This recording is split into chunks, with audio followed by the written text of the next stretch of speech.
Welcome to Multiple Perspectives. I'm David Lofgren.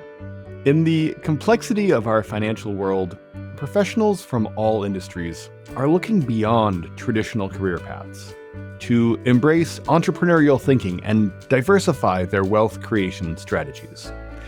Physicians in particular are navigating unique challenges, balancing demanding careers while exploring how to enhance their financial literacy and personal growth.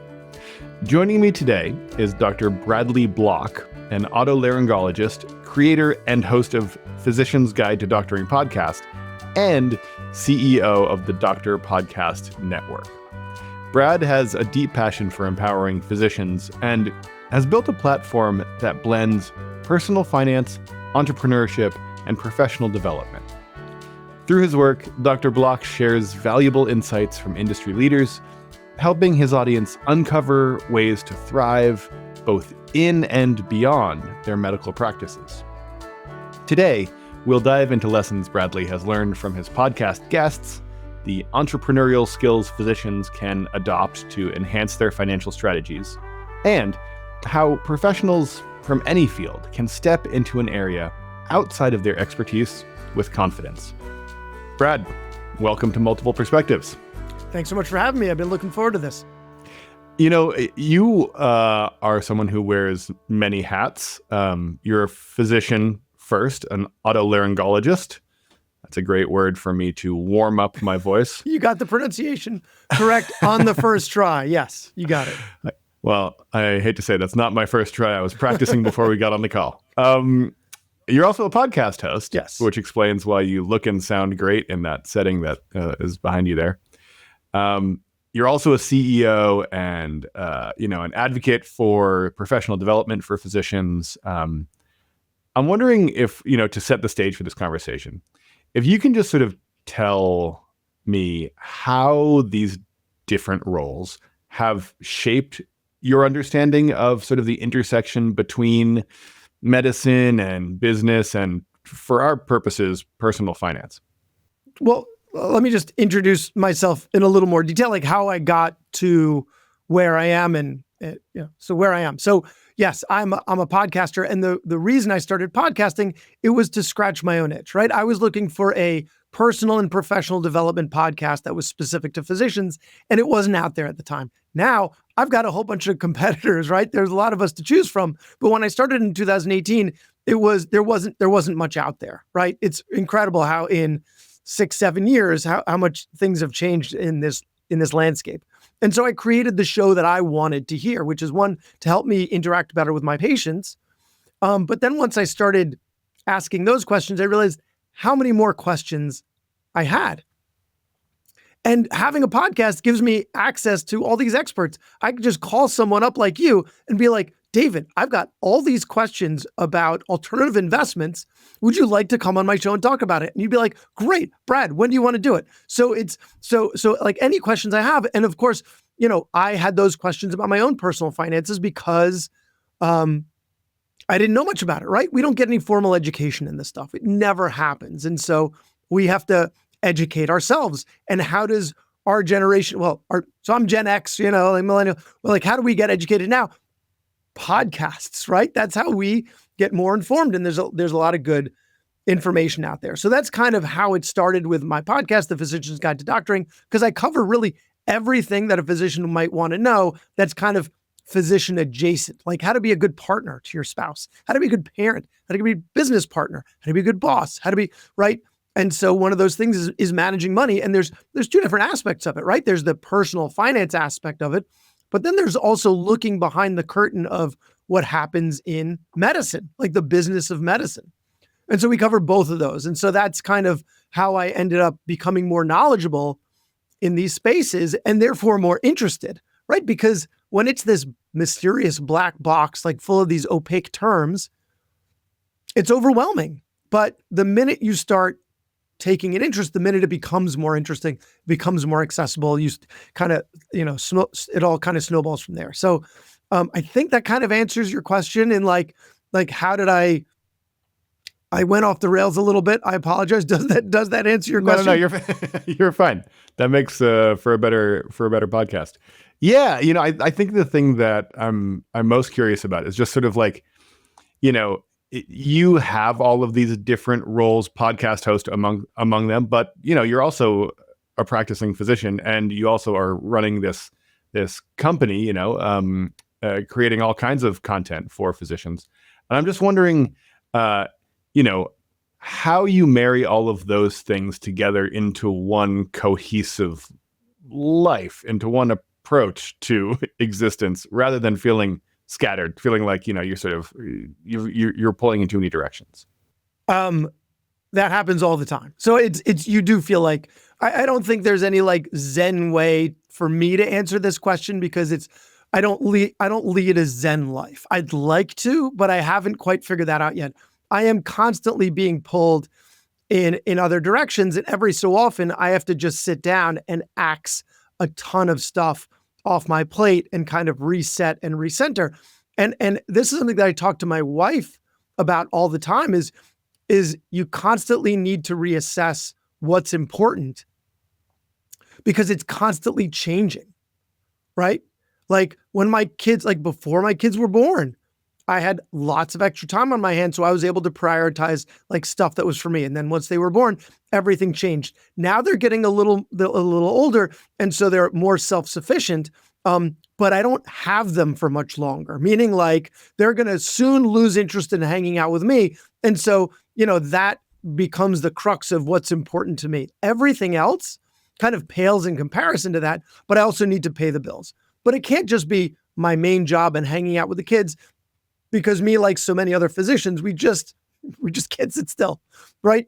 And so, then I've got the podcast, and because of the podcast and the relationships I've built, we launched this network called the Doctor Podcast Network, which is what you're referring to, what I'm the CEO of, which is a bunch of other physician podcasters, and this one, our CEO Desiree, who has worked with all of us like on different levels. She's kind of the glue that holds it all together. And so we wanted to offer other doctors access to the services that we use to help us do our podcast, so that we're not pulled in a bunch of different directions, so that we can just produce the content and not have to worry about all the other logistics that go into it. And so that's kind of what one of the, like, kind of answers your question, is like outsourcing is one of those things. So I guess to answer your question, one, it's constantly rebalancing and reassessing to make sure that your time is being spent in a way that's consistent with your priorities. So figuring out what those priorities are, seeing where you're spending your time, and making sure that those are in alignment. And the other is outsourcing the things that you can outsource and you want to outsource. So really trying to limit the stuff that you do to the stuff that you do really well or want to do. So the high value stuff. So so those are kind of the two ways that I like to think about how I avoid getting pulled in a bunch of different directions at the same time. But like, as I was saying earlier, you might hear those kids come home very shortly, and there's going to be noise upstairs, which means I'm not hanging out with them. But like, we can't be with them 24/7, right? So it's all this balance. Right. Yeah, I have a friend who runs a small business, and he always says, I'm just trying to fire myself from as many of the jobs that I'm doing as possible, because I know I'm good at a couple of them, but I'm also pretty bad at a lot of these different jobs. And I just want to like constantly be outsourcing those things to other people as I grow the business. Exactly. But when you're starting out the business, you can't do that, right? Because you're bootstrapping it. And so you have to do all the things. One of the advantages of being as a physician is we do have access to some disposable income. And so once you're an attending physician, right? And so, one thing that I can do because of the way my job works is, if I want, I can work more. So I see a few more patients a week, and now suddenly I can outsource more of the stuff that I want to do. So, at least in my particular job, not everyone's job is as fluid as that, where they can, give and take some hours. But, a lot of physicians can practice this way. You want to go work at 0.8 FTE or 1.2 FTE, you can do that. Sure. Balance your sort of energetic budget so that it hits what your goals for you. As we were discussing earlier, so you are a podcast host, a very experienced podcast host. You've been doing it since 2018. So, you beat a lot of people to the podcast rush. I'm curious, I imagine you've interviewed a ton of different people since you began this podcast. Are there specific sort of insights or philosophies or like any sort of like surprising tidbits that you've gleaned from those conversations that you feel like have really changed the way you run your life, or the way that you are as a physician and as a person balancing all of these different priorities? So I did an interview on someone who talks about physician overwhelm. And one of my main takeaways from that was that as a physician, there are always going to be more opportunities. Let's say you have this like great opportunity in front of you, right? Something that it's a project you can really sink your teeth in. It's perfect, but it's not the right time. There will always be more opportunities. Like, don't let that FOMO decide, even if it sounds like it's great, if it's not the right time for you, there will always be where you've put yourself as a physician. And I know my listeners are all physicians. So that's who I talk to every day, right? Or on my show.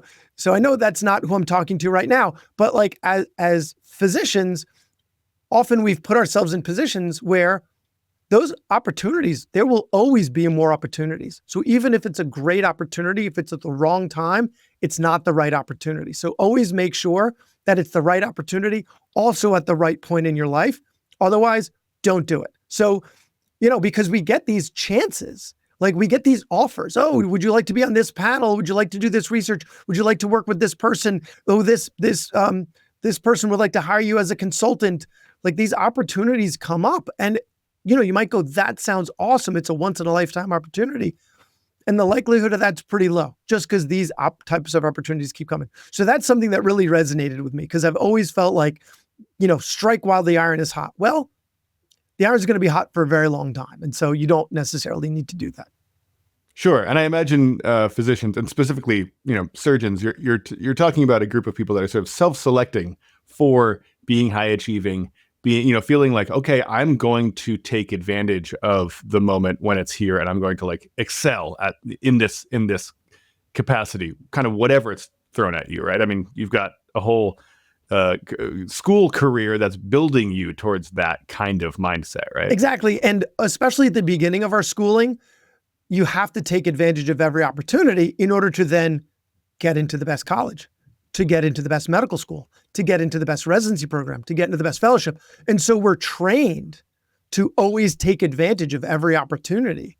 And we have to untrain ourselves to stop thinking that way, right?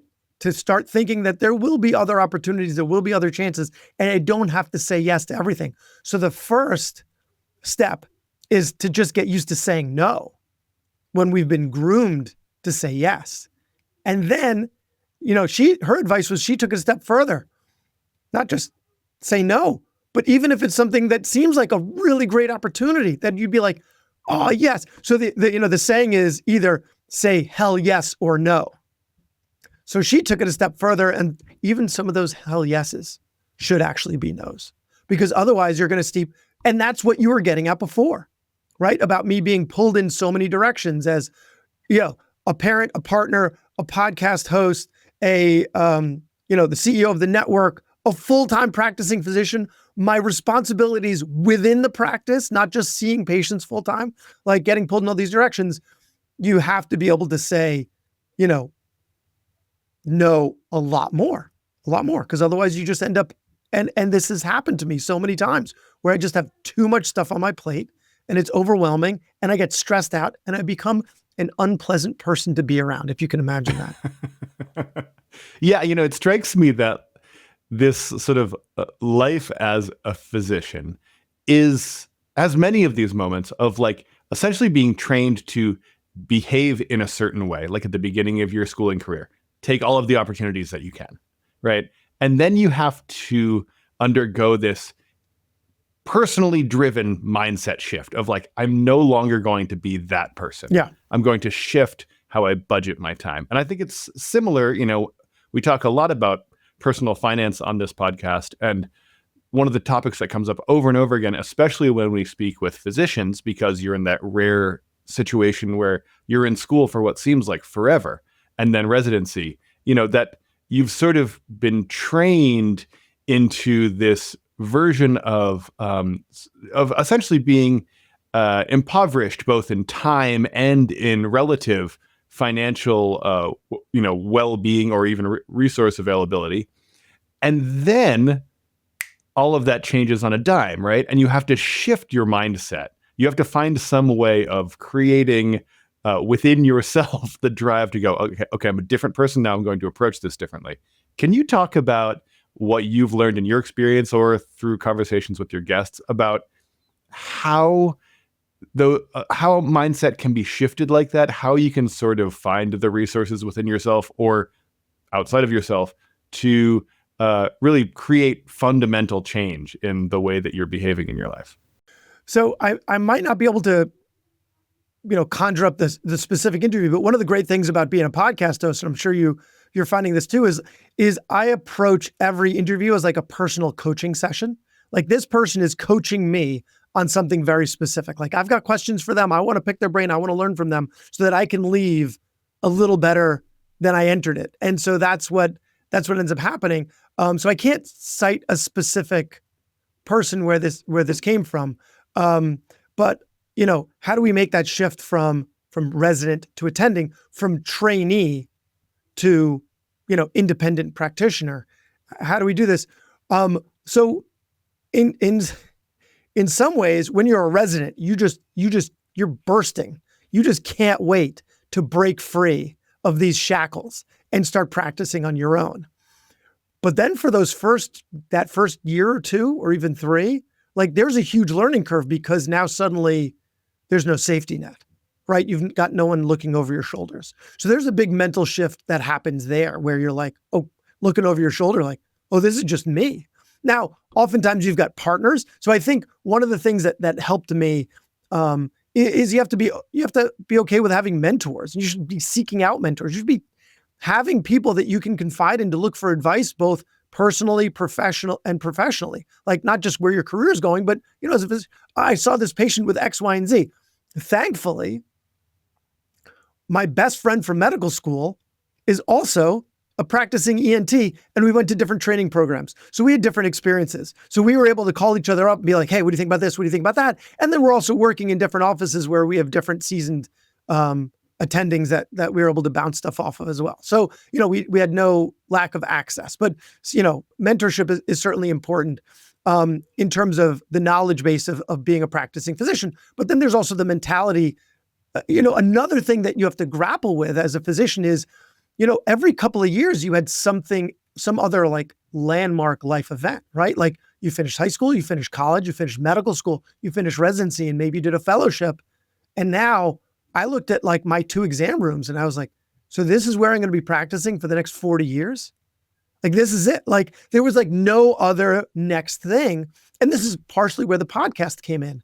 Like you need to have something else that you can use to push your limits, both personally and professionally, right? Whether you choose to participate in triathlons or start a podcast or, try to become a professor or do research, you have to find something that's either peripherally related to your job professionally or completely distinct, but you got to have something. And previously, we may not have had time for that something, or maybe we just had little embers of a something. But now you're going to have more income and more time to really be able to cultivate something. And it's really important to do that. So one, I think what I'm getting at, mentorship is really important. Find your mentors. You might not want to call them a mentor because that might scare them away, right? But so that's one. And the other is cultivating something either adjacent to your profession or completely separate from your profession so that you can really continue to move yourself forward as a person. In other occupations, you become a director and then a managing director and then a vice president. And I'm just making up terms. I'm not sure if that stuff fits with, but you know what I'm saying. But in our field, it doesn't necessarily happen that way. Right. And it sounds like you're saying that in some ways, you're going to be a goal-oriented operator as someone who has achieved all of these different goals.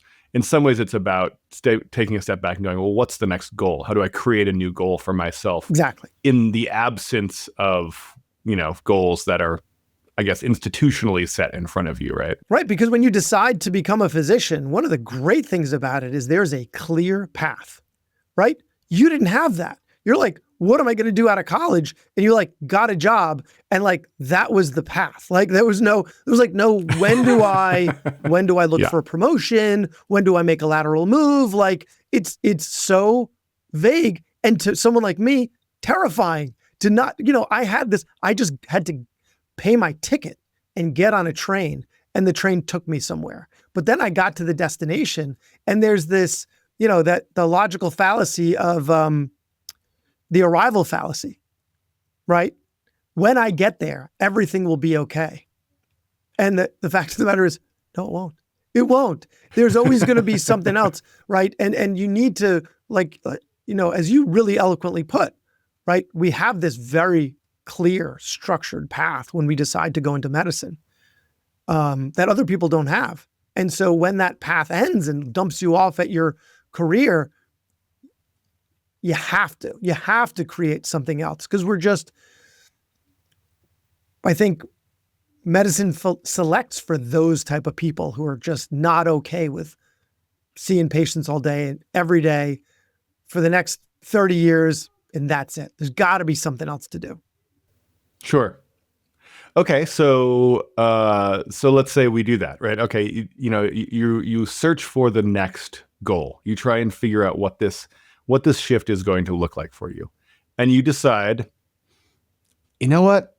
I really love the idea of becoming a podcaster, or fill in the blank, something that you definitely didn't get any training for in med school, and there is no attending. There's no sort of mentor necessarily standing there to guide your way. You seem like someone who's done this several times, where you've sort of said, I want to find a new path, an additional sort of, I have this additional goal that I want to go for. What's the advice that you give to your peers, to your fellow physicians who want to take the next step, but just, are used to sort of being in a lockstep program that tells them what's next? How do you find that inspiration, that information? So I think there's two different situations here, right? There's a situation that a lot of my colleagues are in, where they're stuck in this, like, listen, I like what I do, but it'd be nice if there was something else, right? Like they haven't found there's something else, and they have no idea what to do. And then there's the people that have an idea, but aren't sure how to move forward with it. And so there's going to be two different scenarios. And actually one of those, the first one I remember was an interview I did with Mike Wu Ming. He calls himself Bootstrap MD. He's actually one of my partners in the Doctor Podcast Network, because he helps doctors bootstrap their businesses, right? He kind of coaches people through that. And so his advice was, if you don't have a thing, find your thing. Like, go to events that have nothing to do with medicine. Like, you're interested in AI, go to an AI conference. You're interested in cars, go to a car show. Like, just go to stuff like events, conferences that may have nothing to do with medicine, but that are going to light you up, right? And I had another interview with, his name is Jordan Grummett. You might actually know him in the personal finance space. He goes by Doc G, and he wrote a book about purpose. And I think it just came out recently. And his big thing about purpose is same thing. Find what lights you up. Like, your purpose is within what lights you up, and it's not a destination. It's a journey. So identify what really lights you up, and then just go to events that are about those things. And if you need to find a different thing, and you might not find something within there, but hey, if that's the stuff that lights you up, you're going to enjoy going to the event and connecting with these people. And even if you're like me with 3 screaming kids upstairs, like, you need to be able to, you can't pour from an empty cup. And so, you just have to allot yourself enough time and money to be able to go to these types of things, find something locally, go to these events, see where it takes you, right? With no expectations, no specific goal. So that's if you don't have a path. If you do have a specific thing that you want to do, this is where mentorship comes in, right? Find someone who's done it before and call them up and ask them questions. And you may not have to find the person who's the best in the world, Just find someone who you have some like loose connection with. People, people are happy. I've been contacted on LinkedIn by like medical students or undergrads or, and they're like, hey, do you mind if I pick your brain? I'm like, sure. I will call you on my commute home. You'll have to work around my schedule, but I'm driving home. So I'm happy to get on the phone with you and talk to you about, whatever questions you might have. And so if someone was to ask me about podcasting, right? If they wanted to start a podcast and they reached out to me, they're like, hey, I'm thinking about getting started. Just want to pick your brain. I'd be like, sure, I can give you 30 minutes when I'm driving to work or when I'm driving from work, but I'm happy to give it to you. And then, the amount of material that they could get from that really short amount of time would be enough to get them started. I would probably tell them that they should become a member of our network and we can help them even more. But, you get what I'm saying? Like one would be find what lights you up. And just, even if it's not related to what you do professionally, you might find a connection, but even if you don't, it's going to be time well spent. And the other is if you have a specific path, but you don't know where to start, just reach out to someone who's already in the space. I've done a couple episodes on that with LinkedIn, or where I talk to people who got their start in consulting, in like medical consulting, because they just reached out to people on LinkedIn or started commenting on their threads and then developed a relationship, and then boom, they were off and running with someone with expertise in their space. So, these are ways that you can leverage social media. As much as it is a toxic and awful place, there are certainly some positives to it that you can leverage to your advantage. Okay, so I want to pivot to a personal finance for a little while here, because this is primarily what we are focused on this podcast and, as a company. And I'm curious, if you personally are willing to share what your experience was like, coming out of medical school and trying to figure out sort of how to navigate this new world of being a high income professional, but also not having a lot of time and potentially not having the experience or the knowledge or what have you to, figure out how to sort of make the best play with this new situation. Is that something that you can share a little bit about?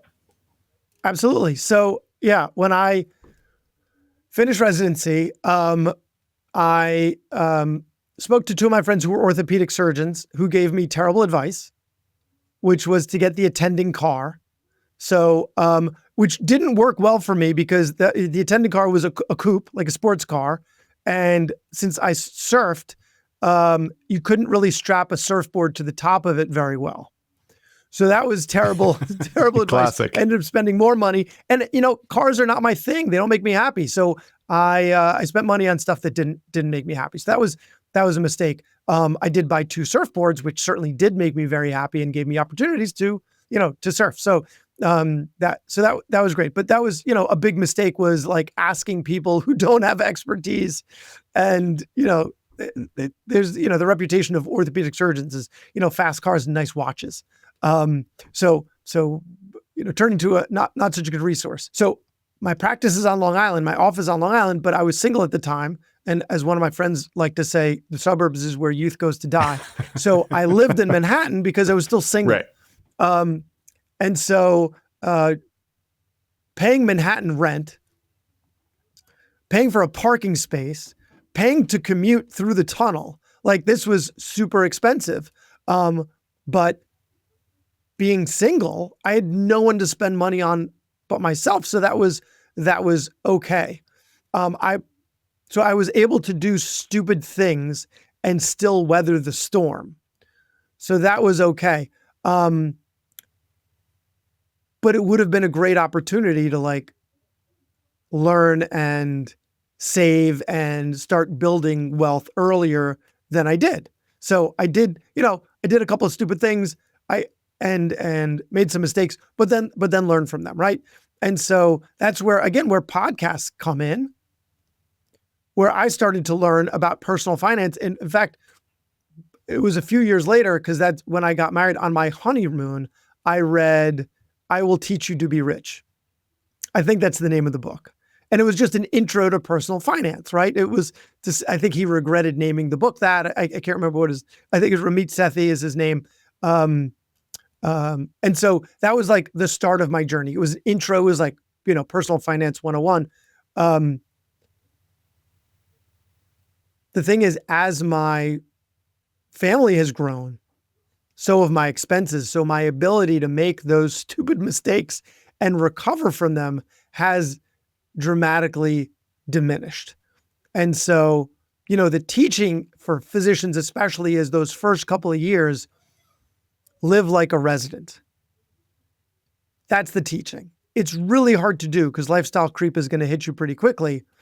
So my advice would be indulge on the little things, but not so much on the big things until you've really got your footing under you. So I indulged on an apartment and, I don't regret it. I ended up meeting my wife that way. It worked, living right? in the city. It worked. Yeah. It worked. It did. It did. But the car in retrospect was a mistake. But those little things, like I splurged. I bought the two of us wetsuits and flippers, and we went to the beach one day and we rode waves with, in our wetsuit. And so, I had the ability to do that because I had this extra disposable income, and a couple of $100 was not a huge deal for us. So splurge on those little things, but not so much on the big things, especially initially, would be some of my advice. And the other thing is, start small in terms of what you're learning. Like when I read that book, it really opened up a huge door in terms of personal development, because that book led me to listening to other podcasts, which then led me to starting my own podcast, which then led me to reaching out to personal finance experts and having them on my show and getting my questions answered. And so those little steps towards learning really, because it can be overwhelming, all the information that's out there. And some of this gets back to the 80-20 rule, which is you need to know 20% of the stuff to get 80% of it right. And so you can do that same thing within personal finance. You don't have to get everything right. Just try and get the big stuff right. I think that's a meandering way of answering that question. Yeah. But I want to dig into what you just said, which is that at a certain point you had a podcast, which meant that you could essentially like the thing that a podcast does is allows you to have easy access to temporary mentors, right? It like gives you a reason, an excuse, a lever to pull that can get the person who's actually the expert in the thing that you have the question about, like, to sit down with you for an hour, right? Where they probably wouldn't take the time to have a cup of coffee with you, but you have a platform now, so you can do that.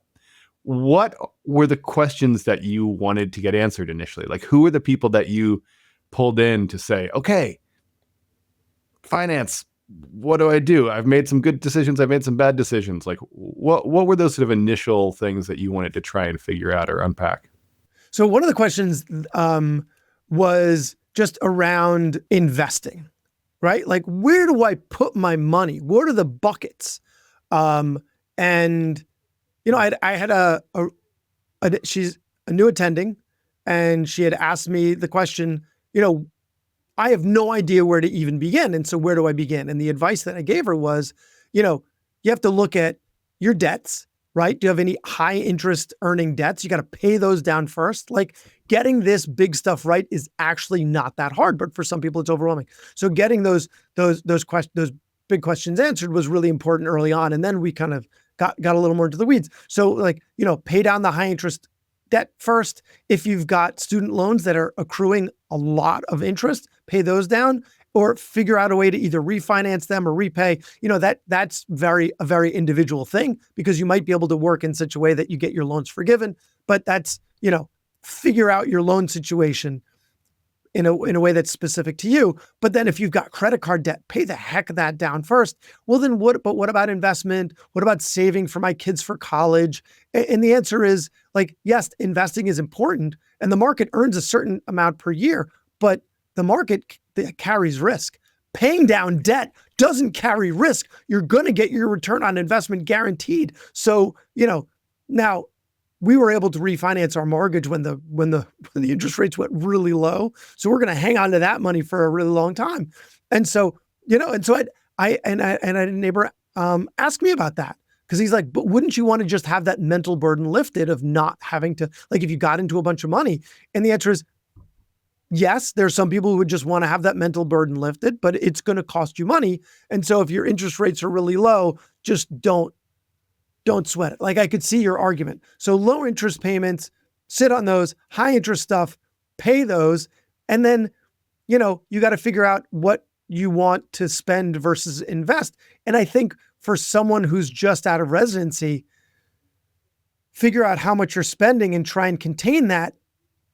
And then you can, spend the rest on yourself by investing. Another way to think about that, my recommendation for her was maximize anything that you have that the company is providing for you. And then you can spend the rest. Like the kind of the other way of, rather than figuring out how much you're spending, try and put that money in such a place that you don't even see it, which is what I do.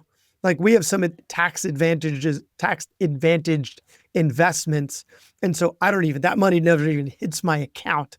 So I mentally don't need to set it aside. It was never mine to begin with. It's future Brad's. So that was my advice for her, was to take advantage of, maximize the tax advantage stuff, and then, kind of see what you're left with. And as far as, saving for your kids for college, that's really getting even more into the weeds. Some people will put into their kids 529s. Some people will say, well, the 529s don't get that great a return on investment, so I'd rather put the money somewhere else. But that, again, if you're asking those type of questions, that's like finance 401, right? Like those are, now you're really getting into the weeds, and both of those answers can be correct depending on who the individual is managing that money. Right. If you're trying to out invest your life insurance policy, then you're already down the right path of trying to, really doing those calculations and stuff, right? Exactly. It's both. And this is what I say to my patients sometimes, like when they ask me, well, what'd you do? And I will sometimes, if the answer to the medical question isn't so clear, I'll sometimes say, I can make a really good argument for doing this surgery, and I could make a really good argument against doing the surgery. And I'm going to make both arguments for you. And then you're going to tell me what aligns more with your values. And so, that's, you can talk about money in the same way. Like, this person feels like they're spending all this money on their mortgage. Yeah, mathematically, if you've got really low interest rates, it makes sense to not pay down your mortgage early. Like, use that money for something else, to invest elsewhere. But if you feel like it's mentally this big burden for you, yeah, your risk tolerance and your anxiety sits a certain way, sure, pay down your house. You will never need to worry about it again. Like, so, risk tolerance and values go into medicine in the same way they go into finance. Right. Man, this is an awesome conversation. I feel like it's oftentimes that I get to speak with someone who is an expert in one field, and I get to pick their brain, much like you do on your podcast. But it's rare that I get to sit down with someone who has synthesized the conversation, many conversations with many experts, and sort of have this almost meta conversation about some of these topics. I would encourage anyone to start their own podcast, because mine's been, like, and I'm sure you're experiencing this too, it's been life-changing. Oh yeah. Like, it's just interesting conversation after interesting conversation. And I appreciate that you are describing this conversation that way. That means a lot to me, because I'm so often in the other chair that I appreciate that very Absolutely. much. I mean, really, it is a pleasure to speak with you. Okay, last question. How do I never snore while I'm sleeping again? I'm joking. Okay. I mean, I'm happy to get into that. I'm sure that's the question people ask you at dinner parties. Spiel for that, yeah. No, I think the final question I have for you is, you led me to it perfectly, which is, can you point to any sort of ways in which being a podcast host, being someone who is constantly sort of seeking this knowledge from folks who have the knowledge about the things you're curious about, has shifted the way that you live your life, has, changed the person that you are? Are there any big takeaways that you have after 6 years of hosting a podcast? Yeah. 400 plus episodes. Wow. Yeah. In every possible way. I'm a better communicator. That was the impetus for starting the podcast to begin with, is I saw some of my partners were able to see many more patients an hour than me. And I was slow, and the visits were taking forever. And I saw all these experts on other podcasts who would help people sell a car or, help people with sales or lawyers or executives or leaders. They would help them with communication. And I wanted to look at the physician-patient interaction through their lens, or rather get them to focus on that interaction so they could help me with it. That was the original impetus for the show. And so in becoming a better communicator with my patients, I've also become a better communicator with everyone else. And so being a good communicator is so important. That may not have come across in this interview, as I recognize that with a few of your questions, I've kind of gone off the rails in a different direction than the question may have intended. That being said, I might not be an amazing communicator, but I'm certainly better than when I started. And so that's good. Right. I'm better at communicating with my kids and my wife and my staff and my patients and my partners, my family, and everybody. So that's certainly changed my life. And personal finance, I now have a pretty diversified portfolio because of everything that I've learned. And I'm, thinking about how to improve that and certainly have significantly less anxiety around it than I would had I not gained the knowledge that I did.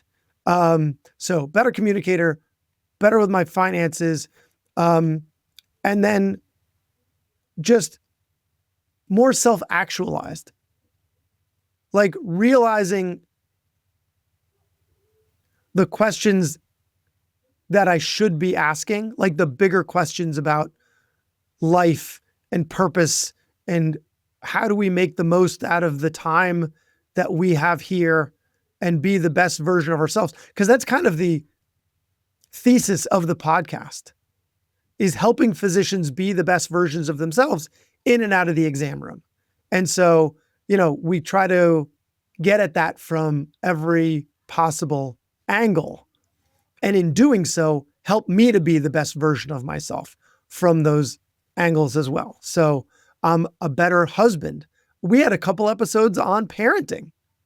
I'm a better parent because I've been a podcast host, because I've asked those questions that I had of psychologists, getting their take on how physicians tend to screw up their kids. So I, minimize the risk of that happening. I mean, it's inevitable in some way, but minimizing the likelihood of that happening. So, the answer is, in what ways has it helped me be a better version of myself? And the answer is in every way, primarily as a communicator, relevant to this podcast within my finance space, and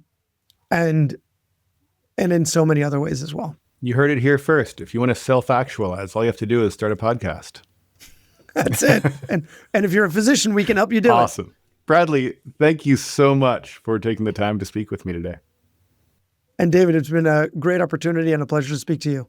That's it for today's show. Thanks again to Dr. Bradley Block for joining me. If you'd like to learn more about Dr. Block's work on the Doctor Podcast Network, we'll put a link in the show notes. We've also got a link there if you'd like to learn more about the commercial real estate investing opportunities on our platform. As always, I'm David Lofgren from Equity Multiple. Thanks so much for listening. See you next time.